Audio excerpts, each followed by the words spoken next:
The rest were Okay, so today's Rambam talks about something which is very important. It's one of the 10 campaigns the Rebbe campaigned about, which was lighting Shabbos candles. Every single woman, girl from age 3 or even younger should have their own candlestick and light the Shabbos candles every single Friday. The first person that lit Shabbos candles was who? Sarah. Today's parsha, the first parsha we talk about Sarah. That's the first woman that lit Shabbos candles. It says when Sarah passed away, Yitzchak was very sad, and then Rivka came and she lit Shabbos candles, and it replaced Sarah. Rivka was only 3 years old then. So there you see how from 3 years old, not only you should lit Shabbos candles, but it actually has the spiritual impact. So it says in today's Rambam that Shabbos candles isn't optional, and it's not even a mitzvah which it's better if you do. It's a mitzvah which you have to do. It says you should go beg, knock on doors for a couple of dollars in order to buy oil for Shabbos. In the olden days, I guess it was more expensive. Today it costs a few cents a tea light. And you have to make a blessing also on the Shabbos candles. And that's why you should teach the little kids also. The Rebbe says the blessing on the Shabbos candles. It says you have to be very careful to light Shabbos candles before Shkia, which means there's sunset and then there's Seis, which is when the 3 stars come out. So between that time, it's called Bein HaShmashik. We're not sure if it's day or if it's night. But you have to light Shabbos candles before sunset. God forbid if you didn't light it before sunset, don't light it.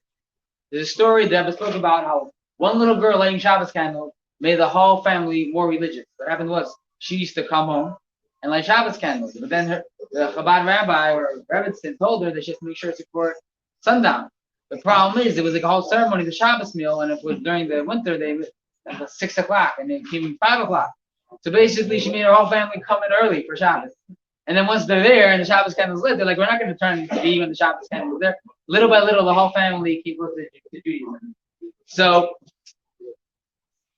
it says in today's Rambam, you have to make sure that the wick and the oil is very, very useful. It's not something which is hard to catch because, again, you can't touch it on Shabbos.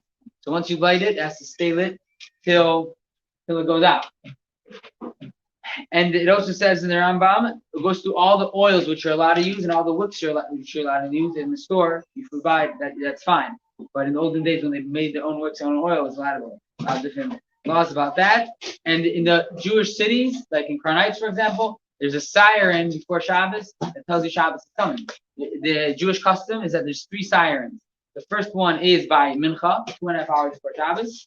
Then there is one around a half an hour, I think, before Shkia. Half an hour.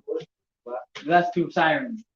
Okay, so there's 3 sirens. One is by Mincha. One is before Shkia, like when the sun sets, when you have to totally stop everything. And one is 18 minutes before, half an hour before. There's another thing which most Jewish homes do before Shabbos is that they wrap up the soup or whatever it is in a blanket, because you're not allowed to put anything on Shabbos and cover it, something which adds heat. Only something which keeps heat. Once you reveal it, you can't close it. So at least in my house, we used to do. My father used to take the soup. This thing you could do. Yes, I do it in my house. Keep it hot. So you wrap it up in a towel or something, but you can only do it before Shabbos. Once Shabbos starts, you can't do it. Once you open it, you can't put it back. So that's today's Rambam. And so you're not in terms. Let's say you have an oven, and you heat the oven up. You turn the oven off before Shabbos. The problem, so now the oven traps heat in it. Even if the oven is off, the oven traps heat in it. So you can keep food in there, keep it warm. The problem is taking it. So the problem is taking it for staff. They keep the light. They keep the light on. But what Shlomo is saying here is that you can't, let's say, put it into the oven, even though the oven's off, to trap the heat. You can't put it in the oven. Same thing as towel.